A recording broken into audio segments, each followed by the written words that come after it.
Creatures of the night, it's your girl Tati. Let's talk about two of my favorite things in the world, pro wrestlers and zombies. For this review, we will be talking about the movie Pro Wrestlers vs. Zombies. If you don't want any spoilers, go ahead on Tubi. Y'all know Tubi got everything and watch it over there. Or you can finally put those Peacock subscriptions to use other than watching PLEs and check out the movie there as well. But don't forget to come back and hear me talk about it.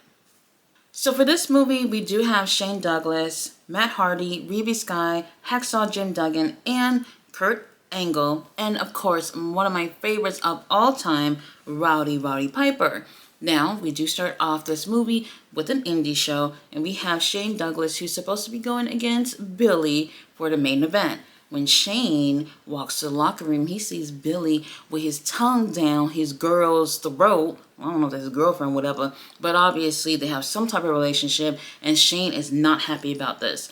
Later on, they have the match. They're in the main event, and the match is going smooth, as smooth as it can possibly go. And then, here's the finishing move. Shane hits the tombstone pile driver, and the ref counts 1, 2, 3, and then Billy don't get up no more. Now, we do have the doctor, who's ringside, going to the ring, check up on him. They call the ambulance to come and get his ass out of there. And unfortunately, it turns out that Billy ended up dying from that tombstone pile driver. Now, the crowd, they do look semi-concerned. We also have a band, oddly enough, still playing music, even though Billy is lifeless in the ring. And then we see a man who ends up leaving that room. And later on, we end up finding out that that man who left that room was Billy's brother, who is a promoter. Now, some time has passed, and Billy's brother has contacted another promoter named Cody, who's also the director of this film, calls him over and tells him that, hey, he wants to have Shane Douglas and his girl, Tanya, to come over and be part of a private wrestling show that he's going to be having at a penitentiary. Now, homeboy's looking at Billy's brother like, penitentiary? And I'm like, what the hell? A penitentiary? Y'all not talking about the Usos penitentiary, right? Now, it turns out that he is getting this empty penitentiary in West Virginia for some wrestlers to perform. Now, he wants Shane, and he also wants his girlfriend to come over there, obviously because he feels like they're responsible for his brother's death. Now, the promoter ends up handing him some money. And when I tell you some money, I mean like the little amount of money, like pretty much change. And this guy takes the money and he's looking at it like it's like a fucking $1 million. And he goes like, you know what? Well, I'll give you Shane and his little girlfriend, but I'll also throw in Matt Hardy. I'll throw in Hacksaw Jim Duggan. Oh, Kurt Angle too. Rowdy Piper. He just started naming all these wrestlers that he's going to throw in too. And I'm just like, bro, you hardly just got money for just 2 people and you're throwing out all these other names, whatever. So now, he also ended up saying, oh, well, I'll even throw in a porn star. And I'm like, bro, you ain't get paid all that money for you to be throwing in a porn star. Now, they lock in this whole deal for them to have this show. So now, Billy brother, he has a plan. He goes to a hospital where he finds a nurse named Barbara, kidnaps her, take her to his place, and ends up sacrificing her to some spirits or whatever. Now, he cuts out her heart, and he starts eating up the heart. And then this spirit that looks like Billy, I believe is Billy, and he ends up saying, oh, now you can get vengeance for Billy. And I'm just like, oh, what the fuck? Now, Barbara ass gets up, and now she's this mindless zombie, and she's going around town turning innocent people into zombies, and they're turning people into more zombies. And there was this one scene where she goes turn this guy into a zombie. He actually gets a chance to get away without getting bitten or anything, but then he comes back for some more, and then when he comes back, homegirl hit him with a cutter, and let's just say the rest of the zombies got him, and now he's a mindless zombie too. Now, while all this fiasco is going on, Shane Douglas is enjoying breakfast with his family. And he's telling his nephew about this private show that he's going to be doing. And he tells his nephew that he can come along. Also telling everyone else at the breakfast table that he's going with him. But then when they get outside, when they're leaving, he tells his nephew that he cannot come with him and that he has to go back inside. I'm like, what the fuck? Why would you even say that? Now, I'm telling you guys, this happened in like less than a minute. Let's say if it was a minute with just him going outside with his nephew and the nephew coming back inside. Nephew comes back inside. The whole breakfast table just looks like a fucking mess. Things are thrown all over the place. Then he walks into the kitchen, and that's when he sees that nurse zombie eating up his family, and he ends up running for it. Now, things obviously get worse from here. So now here's the tea.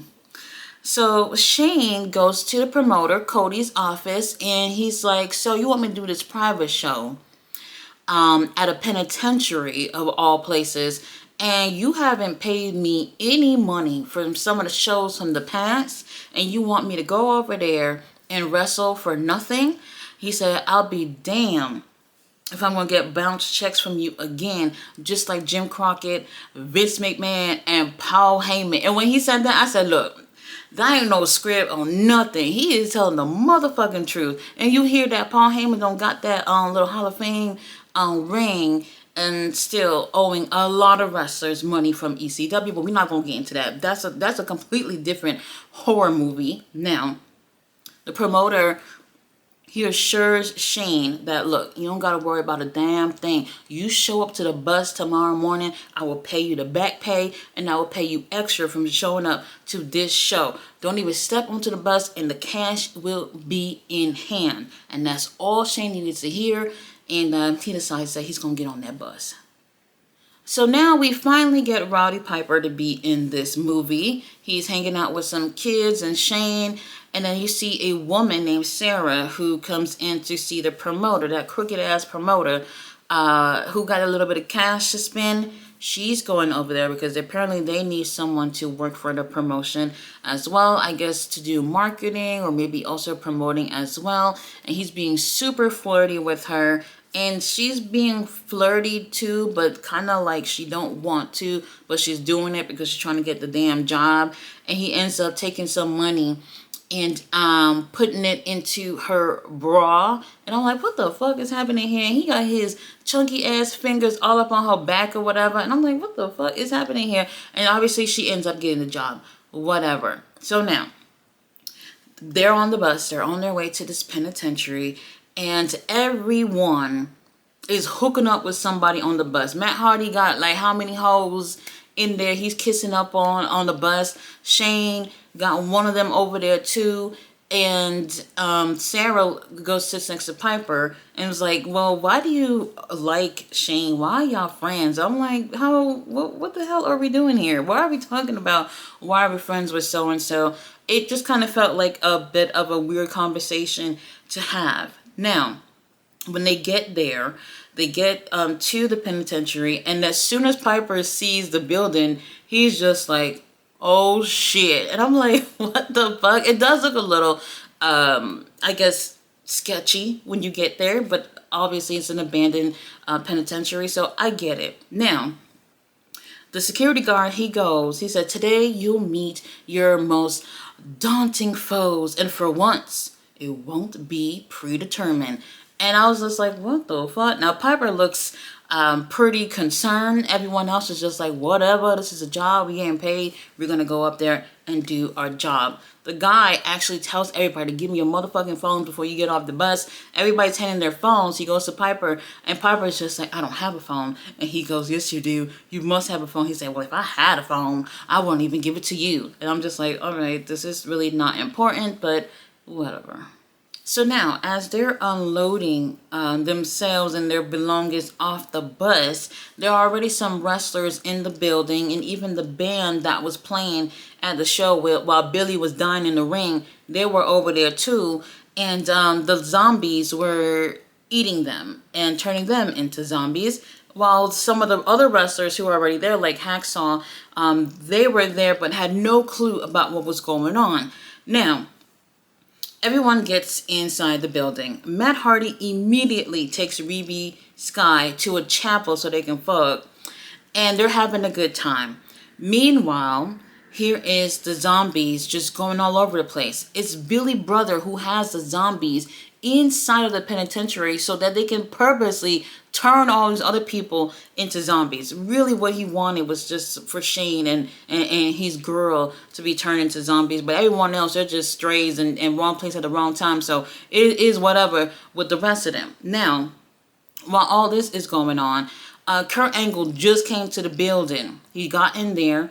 And it's Billy Brother who's saying, oh yes, I need you. You're one of the ones that I need, part of my horde. I'm like, wait, so wait a minute. You want to make sure you have a wrestler zombie that can take care of the other wrestlers. It makes sense. It all checks out. So he unleashes a couple of zombies to Kurt. Kurt is fighting all of them. And it's cool because seeing the wrestling moves being performed onto the zombies, which I thought was pretty awesome. But you know, it's zombies and he's definitely not going to last that long. And they end up biting him, turning himself into zombies. Meanwhile, all the other wrestlers, they make their way into the ring, and then Kurt Angle gets in there. He's fighting with Shane, he's fighting with Piper, Hacksaw, and all the other zombies are just surrounding. For whatever reason, they just don't know how to get in the ring. Whatever, they still have zombie Kurt over there putting everybody in ankle locks and shit. So he's taking care of the wrestlers while the other ones are just surrounding the ring. Now, Shane is really angry about the whole situation like anyone else, but then here comes Billy Brother who goes and say, oh, look at what you did to my brother and I'm here to get revenge. And then he shows Shane his motherfucking nephew. His nephew is one of these mindless zombies now, and that is what shut Shane off, really upset that no matter what happened, you should have never get the kids involved. And honestly, Shane nephew, obviously, what were they going to do? They're just going to look at the kid and say, no, let's leave him. Of course, they bit him.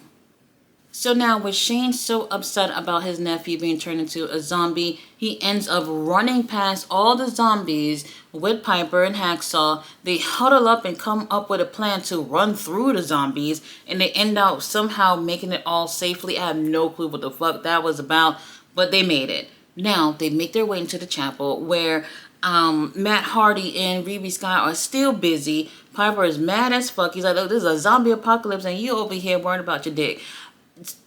Just better things to be worried about right now. So now everybody's taking pianos and chairs and all these things to block the door to keep the zombies from coming through. End up working for too long. Now Piper ends up asking Shane, like, what the fuck happened? Why are these zombies trying to get us? And then they end up explaining the match that Billy and Shane had, and he goes, well, it was my fault. Then Hacksaw goes, no, it wasn't your fault. If he would have tucked his head in during that tombstone, he would have still be alive. Now, while they're over here talking all this shit, the zombies end up coming through the door, and everyone somehow is making it out. This homegirl, Sarah, the one who ended up being part of the promotion where the guy ended up putting money in her bra, she comes out there and she is like the fucking leader of the group, like as if she's been through a zombie apocalypse before, which I was just like, what the fuck is happening here? How do you know how to deal with all these zombies? And she's actually helping the group, having them live a little bit longer than most likely than they would have. Now, everyone ended up splitting up. Matt Hardy have a really cool scene where he is fighting zombies, kind of hardcore style, using ladders and other things that he finds within the cell. And it was a pretty cool scene. So those scenes with the wrestling incorporating with the fighting with the zombies, I thought was really, really cool. He actually ends up escaping those zombies. Now, just as he's catching up with some of the others, then the zombies end up kind of tearing him in half. Like, they end up biting him, and then for whatever reason, his torso and the rest of his body was separated from each other. He gets into the room, and he ends up biting Reby Sky, and then Sarah and Piper ends up killing both of them because they don't want no other zombies to be walking around with them, so you gotta take them out. Now, here comes the fucked up part. Shane and Hacksaw, they end up together running away. They ended up getting alone in this room while the zombies couldn't find them for a minute or so. And they're talking. And Hacksaw says, look, if anything happens to me, you know my wife. Call her and tell her what happened. Let her know. And while he's over here explaining and talking about good members that they've had together in the past throughout their career, Shane sees these motherfucking zombies from behind Jim, and instead of saying something to him, he's just like, oh shit, and he ends up running and having a few moments to be ahead of Jim. Jim ends up turning around and seeing the zombies close to him and ends up running. Now, they make it into a room that has another door, and Shane runs through that door. Hacksaw comes right after, and literally, he closed the door on Jim. He would not let Hacksaw go through the door. And there was like a good 30 seconds or so before the zombies actually got to Hacksaw. So he could have made it at least for another scene or two if Shane would have left the door open. And Shane was just laughing like it was nothing. I was like, this son of a bitch. I cannot believe that he would do this. Now, he had time to actually save Jim, but he didn't give a fuck. And unfortunately, the zombies got him, turning him into a zombie as well. So now Shane is running into a cell. He see another wrestler named Neon Ninja. And this Neon Ninja cat, I don't know who he is, but he was killing it. All his scenes were so fucking cool. He's like a more of a high flyer type of guy. So his scenes with the zombies, fighting the zombies, were all pretty awesome to me. And he calls him over so that he can hide in the cell with him too. But then he gets in there with Shane. Shane pushes his ass out and he says, jobbers dies, main eventers don't. And then he closed the door, and now Neon Ninja is over there fighting with these zombies. And I'm telling you, like, he is so motherfucking cool. I loved all his scenes. And he's able to actually escape the zombies, at least for a little bit longer. So now we have Piper, who is in the kitchen. He had make sure all the girls end up running in front of him, and now he's trying to kill the zombies in the kitchen so that they don't follow them anymore. And what was so interesting is that they had this obvious Irish music playing in the background, and I was like, this not like racist or anything, right? This is okay, right? So they got the music playing. He's fighting the zombies and he's hitting them with all type of objects like microwaves and shit, bowls or whatever in the kitchen. And then motherfucking conveniently, he puts his hand in the sink and grabs a coconut, and then he smashes one of the zombies in the head with a coconut. And I'm just like, you're kidding, right? You can't make this shit up. Fucking hilarious. Now, he ends up killing all them zombies in the kitchen and ends up running away. And unfortunately, as he's running away, he actually meets up with Hacksaw, and he sees that Hacksaw has turned into a zombie. And this moment made me so emotional, because I was like, holy shit, like, this is so fucking emotional. Because he sees his friend, and he's known his friend is a mindless zombie, and there's nothing that he can really do other than take him out of his misery. So he ends up doing just that. He ends up killing him because he just don't want to see his friend suffer anymore. And then he gives that last look at his friend. Man, that thing right there almost made me cry. It was so emotional. Really, really great scene in this movie. So now Shane runs into Billy's brother, and he has a whole bunch of zombies with him. And he goes to tell Shane with the thickest Irish accent I've ever heard, which I don't even think I even heard him with an Irish accent in the whole motherfucking movie until that moment. He goes on to tell Shane that he's going to get revenge on him for what he did. And Shane calls him Indie-licious and runs off. What the fuck is that? Like, what is Indie-licious? You know what? I don't even want to know. Now, Billy's brother's really upset. And then he ends up sacrificing another woman. Ends up cutting her heart out, eating it, and then that causes them to have even more zombies. Meanwhile, Piper and Sarah is watching this and seeing how he's able to get more zombies to join them. So now somehow Sarah, Shane, and Piper, they ended all getting out of the penitentiary, making it outside into this sketchy ass forest where zombies are chasing them. They end up going to the top of a hill, and Billy brother and all these zombies end up catching up to them. And then Piper said, look, he said, I have gone through cancer, and this shit here, this little zombie thing that's going on here, that doesn't scare me. He said, I won't be beaten like a weekend warrior. I'm an icon. You better ask Hulk Hogan. And when he said that, I was like, bitch. You know what? I don't know what it was, but that made me feel good.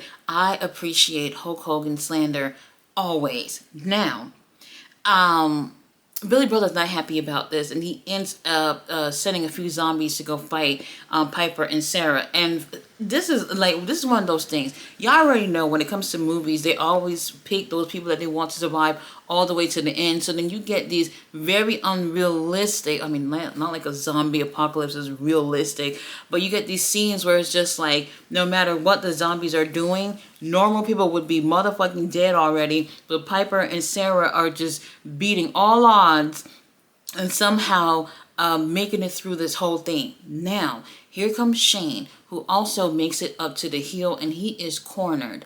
Now, Billy Brother end up sending some zombies to him. And who is it? His family. The whole motherfucking family are there to turn Shane into a zombie. And then Shane is just like, how could you do this? How could you bring family into this? And I'm like, bitch, you killed his brother first, so you brought family into this. Now, he ends up killing his brother. His sister-in-law, he killed her with the greatest of ease because he don't like her anyway. But then the little nephew who was like, what, 9 years old, 10 years old, he went up to kill his uncle Shane. And then Piper was like, you know what, I'll kill a little fucker if you don't want to do it. And then he goes, no, I'll do it. He puts the little boy into a sleeper and then end up twisting his neck. And, the little boy end up dying, as the kids. We don't like seeing those type of scenes with the kids. Now, he's met with his mom, who's also a zombie too, and at this point he just don't want to kill her, so he ends up running away. Now, long story short, they end up killing Shane, turns him into a zombie, and he's dead or whatever. Pretty much what they wanted from the get-go. However, for whatever reason, Billy's brother, he's just not satisfied with that. He's like, you know what, Piper and Sarah, they already know about all this foolishness. We might as well kill them too. So he sends the zombies out to them, and they're just beating them no matter what. Now, he ends up sending out the second lady that he sacrificed. She ends up fighting with Sarah. Sarah ends up, pushing her or dropping her, and she hits her head onto the ground. And that causes her to injure her head, so now the zombie is dead. So she realized, okay, if I kill the women that were sacrificed, that will kill off the other zombies, because those women are pretty much the lifeline, the brains of all the other zombies. Without these two women, these other zombies would not exist. So they kill the first one, that kills like half of the zombies, and then she goes to go for the nurse, the first one that they sacrificed in the beginning of the movie. That nurse zombie ends up biting Sarah right here on the shoulder, but then Sarah snatched that bitch up and put her in position for a tombstone pile driver, and ends up pile driving her onto the ground, and she crushes her head onto the ground, pretty much how Billy died. And they end up killing all the zombies by doing that. Now, Billy Brother not happy about this, so he goes to go kill Sarah and Piper his damn self, but Piper ends up killing him. Now, here comes Piper standing tall, and somehow in the back of him is a big-ass American flag just flying and waving in the air. And I'm just like, oh, this is strange. And here comes Sarah, who did not turn into a zombie, even though she got bit. She ended up killing the zombies before she could turn, so she's still alive. And they end up hugging each other, and yeah, they end up kissing. Y'all know how that thing go. And the movie is over with a scene of a sun rising and the American flag waving proudly in the background. And I'm just like, oh, is this to let everyone know that America don't play when it comes to zombies? Like, what the fuck? I don't know. Would you enjoy this movie? I would say this. if you are a pro wrestling fan, I think you would enjoy this a little bit more than people who don't give a fuck about pro wrestling. You'll get the references in terms of jokes and things like that. You'll also be able to enjoy the fight scenes a little bit more, I think, a comparison to people who don't watch pro wrestling. So I think in terms of rating it, it ain't all that, but I would say I actually did have quite a few laughs watching this. I didn't take it too seriously, and I actually enjoyed it. I probably would give it like a 5 out of 10, to be completely honest with you. It wasn't so great, but I did enjoy it. Love seeing wrestlers doing things and getting paid, so I'm cool with it. And obviously to see Piper in a movie and get a chance to see him in the flesh is great too. So I would definitely recommend this movie more to wrestling fans instead of people who don't like wrestling. Guys, thanks so much for watching my review. I'll be back with another review, also talking about pro wrestlers in either horror movies or in horror shows. I'll see you guys then.